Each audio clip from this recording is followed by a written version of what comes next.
ಸ್ನೇಹಿತರೆ ನೋಡಿ, ಬಡವರು ಒಂದು ಸವಿತಾ ಸಮಾಜದವರು ಒಂದು ಕಟಿಂಗ್ ಶಾಪ್ ಓಪನ್ ಮಾಡೋಕ್ಕೆ, ಅದನ್ನು ಪರವಾನಗಿ ಕೊಡೋಕ್ಕೆ, ಲೈಸೆನ್ಸ್ ಕೊಡೋಕ್ಕೆ ಅವ್ರ ಹತ್ರ ಬಡವ್ರ ಹತ್ರ 12,000 ಲಂಚ ಕೇಳುವ ಈ ಕಿತ್ತೋಗಿರೋ ಅಧಿಕಾರಿ ಏನು ನಾಟಕ ಮಾಡ್ತಾನೆ, ಏನು ಡವ್ ಮಾಡ್ತಾನೆ. ಲಂಚ ಇಸ್ಕೊಳ್ಳೋವಾಗ ಸೂಪರಾಗಿದ್ದಾನೆ, ಚೆನ್ನಾಗಿದ್ದಾನೆ. ಲಂಚ ಇಸ್ಕೊಂಡು ನೋಡಿದ್ದು ಜನ ಪ್ರಶ್ನೆ ಮಾಡಿದಾಗ ಅವನಿಗೆ ಆಲ್ಟ್ ವೀಕ್ ಆಗುತ್ತೆ, ಮತ್ತು ಬಿ ಪಿ ಲೋ ಆಗುತ್ತೆ, ಎಲ್ಲ ಏನೇನೋ ಆಗುತ್ತೆ. ಎಷ್ಟು ಡವ್ ಮಾಡ್ತಾನೆ ಅಧಿಕಾರಿ ನೋಡಿ, ಪೂರ್ತಿ ವಿಡಿಯೋ ಬರುತ್ತೆ. ದಯವಿಟ್ಟು ಇಂಥ ಅಧಿಕಾರಿಗಳು ಬೇಕಾ? ಇಂಥವ್ರ ಹತ್ರನೂ ಲಂಚ ಕೇಳ್ತಾರಲ್ಲ ರೀ. ಮುಖ್ಯಮಂತ್ರಿಗಳು ಹೇಳ್ತಾರೆ, ಯಾರಾದರೂ ಲಂಚ ಕೇಳಿದ್ರೆ ನನಗೆ ಫೋನ್ ಮಾಡಿ. ಯಾರಿಗೆ ಫೋನ್ ಮಾಡೋಣ? ನಿಜವಾಗ್ಲೂ ಲಂಚ ಕೊಟ್ಟರೆ ಕೆಲಸ ಆಗೋದು. 1 ರೂಪಾಯಿ ಕೊಡಲಿಲ್ಲ ಅಂದರೂ ದೇವರಣೆ ಯಾವುದೂ ಕೆಲಸ ಆಗೋಲ್ಲ. ಸವಿತಾ ಸಮಾಜದವ್ರ ಹತ್ರ 12,000 ಲಂಚ ಇಸ್ಕೊಂಡು ಇನ್ನೂ 45 ಕೇಳಿದ್ನಂತೆ, ಈಗ 12,000 ಕೊಟ್ಟಿದ್ದಾರೆ. ನೋಡಿ ಅಧಿಕಾರಿ ಹೆಂಗೆ ಡವ್ ಮಾಡ್ತಾನೆ ನೋಡ್ಕೊಳ್ಳಿ. ಮುಂದೆಗಡೆ ವಿಡಿಯೋ ಬರ್ತಾಯಿದೆ. ಎಷ್ಟಿದೆ? 10 12 ಕೊಡಿ. ತೊಳಿ ಸರ್, ಆಯ್ತು ತೊಳಿ ಸರ್.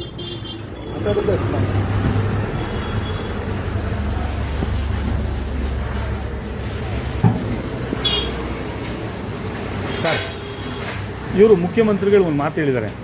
ಏನಂತ? ಯಾರೇ ಒಬ್ಬ ನಮ್ಮ ಸರ್ಕಾರಿ ನೌಕರ 1 ರೂಪಾಯಿ ಲಂಚ ತಗೊಂಡ್ರೆ ಫೋನ್ ಮಾಡಿ ಅಂತ. ಈಗ ಎಲ್ಲಿ ಕಾಂಟ್ಯಾಕ್ಟ್ ಮಾಡಲಿ? ಹಾಂ, ಎಲ್ಲಿ ಸಿಗ್ತಾರೆ ಮುಖ್ಯಮಂತ್ರಿಗಳು? ಅದೇ ಎಲ್ಲಿ ಮಾಡ್ಬೇಕಂತ? ಹಾಂ, ಅದು ಏನು ಮಾಡಬೇಕು ನಂಗೆ ಅರ್ಥ ಆಗ್ತಾ ಇಲ್ಲ. ಅಪ್ಲೈ ಮಾಡಿಬಿಡಿ ಸಾಕು. ಅಲ್ಲ, ನಾನು ಕೇಳ್ತಾ ಇರೋದು, ಮುಖ್ಯಮಂತ್ರಿಗಳು ನಮ್ಮ ಸರ್ಕಾರಿ ಕಚೇರಿಯಲ್ಲಿ 1 ರೂಪಾಯಿ ಯಾರಾದರೂ ಲಂಚ ತಗೊಂಡ್ರು ಅವ್ರನ್ನ ನನಗೆ ಒಂದು ಗಮನಕ್ಕೆ ತಗೊಂಬನ್ನಿ ಅಂತ ಹೇಳಿದ್ದಾರೆ. ಈಗ ನಾನು ಎಲ್ಲಿ ಹುಡುಕ್ಲಿ ಅವ್ರನ್ನೀಗ? ಹಾಂ, ನನಗೆ ಗೊತ್ತಿಲ್ಲ, ನೀವು ಹೇಳಬೇಕು. ಮುಖ್ಯಮಂತ್ರಿ ಹೇಳ್ತಾರ ತಪ್ಪ ಅಥವಾ ಅಧಿಕಾರಿಗಳು ನಡ್ಕೊಳ್ತಾರ ತಪ್ಪ ಅಂತ? ಅಲ್ಲ ಸರ್, ಒಬ್ಬ ಸಣ್ಣ ಪುಟ್ಟ ವ್ಯಾಪಾರಿ ಹತ್ರ ನೀವು 10 ರಿಂದ 12 ರೂಪಾಯಿ ಡಿಮ್ಯಾಂಡ್ಸ್ ಮಾಡ್ತೀರಿ ಹಣಕ್ಕೆ ಅಂತ ಹೇಳಿದ್ರೆ ಇದು ಎಷ್ಟು ಮಟ್ಟಿಗೆ ನೀಚ ಕೆಲಸ ಅಲ್ವಾ? ಸರ್ಕಾರ ನಿಮ್ಗೆ ಉದ್ಯೋಗ ಕೊಟ್ಟಿದೆ, ಏನಂತ? ಭಾಳ ಒಳ್ಳೆ ಕೆಲಸ ಮಾಡಿ, ಜನಸಾಮಾನ್ಯರಿಗೆ ಸಹಾಯ ಮಾಡಿ ಅಂತ.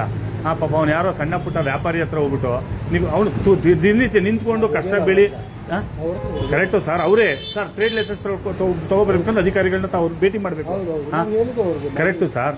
ಈ ಥರ ನೀಚ್ ಕೆಲಸಕ್ಕೆ ಅವನೇನೋ ಪಾಪ ರೋಡಲ್ಲಿ ನಿಂತ್ಕೊಂಡು ಬೀದಿ ನಿಂತ್ಕೊಂಡು ಕಟ್ ಮಾಡಿ ಒಬ್ಬ ನಿಲ್ಸ್ಕೊಂಡು ಅವ್ನು ಹೋಗ್ಬಿಟ್ಟು ನೀವು 1200 ರೂಪಾಯಿ ಲಂಚ ಕೇಳಿದ್ರೆ ಯಾವ ರೀತಿ ಸರಿ?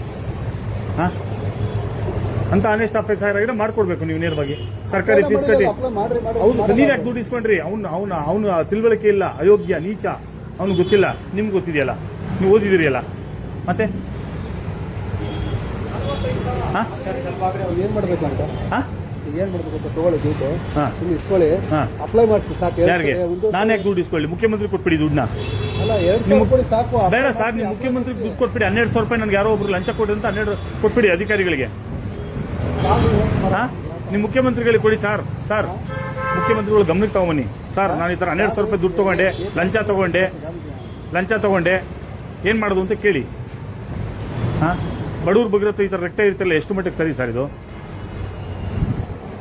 ಹಾಂ, ಆಯ್ತು, ತಪ್ಪಾಯ್ತು ನಮ್ದು. ನನಗಿಂತ ದುಡ್ಡು ನಿಮ್ಗೆ ಲಂಚ ಅಂತ ಕೊಡಿ, ನೀವು ಇಟ್ಕೊಳ್ಳಿ. ಸರ್, ನೀವು ಕೇಳಿರೋ ದುಡ್ಡನ್ನ ನಿಮ್ಮ ಅಧಿಕಾರಿಗಳಿಗೆ ಏನು ಬಟ್ಟೆಗೆ, ರೇಷನ್ಗೆ ನೀವು ಕೇಳಿದಿರಲ್ಲ, ಲಂಚ ದುಡ್ಡು ಅದನ್ನು ಕೊಟ್ಟಿದ್ದೀವಿ, ತಗೊಳ್ಳಿ. ಏನು ಸರ್? ಆಯ್ತು ಬಿಡಿ, ಹೋಗ್ಲಿ, ತಗೊಳ್ಳಿ, ನಿಮ್ಮ ರೇಷನ್ ದುಡ್ಡು ತಗೊಳ್ಳಿ. ಯಾಕೆ ಸರ್ಕಾರ ದುಡ್ಡು ಕೊಡ್ತಾ ಇಲ್ವಲ್ಲ, ಸರ್ಕಾರಕ್ಕೆ ದುಡ್ಡು ಇಲ್ವಲ್ಲ ಪಾಪ, ನೀವು ಅದಕ್ಕೆ ಲಂಚ ಕೈ ಹಾಕಿ ಲಂಚ ತಗೊಳ್ತಿದ್ದೀರಿ. ಇದಕ್ಕೆ ಅಲ್ಲ, ಇದನ್ನು ಮಾಡಕ್ಕೋಸ್ಕರ ಇದನ್ನು ಇಷ್ಟೆಲ್ಲ ಮಾಡ್ಬೇಕಾಯ್ತು. ಏನ್ ಇದನ್ನ ಮಾಡಕ್ಕೆ ನಿಮಗೆ ಕೇಳ್ತಾ ಇರಬೇಕು. ಒಬ್ಬ ಯಾರೋ ಒಬ್ಬ ನಿರುದ್ಯೋಗಿ ಅವನು ಉದ್ಯೋಗ ತಗೊಳ್ಳೋಕ್ಕೋಸ್ಕರ ಒಂದು ಕಟಿಂಗ್ ಶಾಪ್ನ ಮಾಡ್ಕೊಳ್ತಿದ್ದಾನೆ, ಅದಕ್ಕೊಂದು ಸರ್ಕಾರದಿಂದ ಪರವಾನಗಿ ತಗೊಳ್ತಿದ್ದಾನೆ ಅಂತ ಹೇಳಿದ್ರೆ ಅದಕ್ಕೂ ನೀವು ಡಿಮ್ಯಾಂಡ್ಸ್ ಮಾಡ್ತೀರಾ ಅಂದ್ರೆ ಬೇರೆ ಅವನ ರಾಬರಿ ಕೆಲ್ಸಕ್ಕೆ ಹೋಗ್ತಾನೆ. ನೀವು ಅಧಿಕಾರಿಗಳು ಡಿಮ್ಯಾಂಡ್ ಮಾಡಿ ಎಲ್ಲಿ ತರ್ತಾನೆ ಅವನು? ಸುಸ್ತಾಗುತ್ತೆ ಪಾಪ ಅವ್ರಿಗೆ. ಇಲ್ಲ, ಸುಸ್ತಾಗ್ತಿದೆ ಪಾಪ.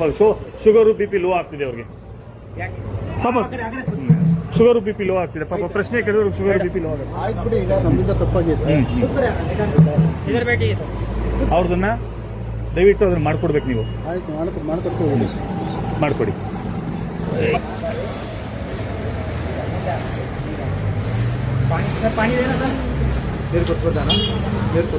ಏನಿಲ್ಲ ರೀ, ನಾರ್ಮಲ್ ಇದಾನೆ.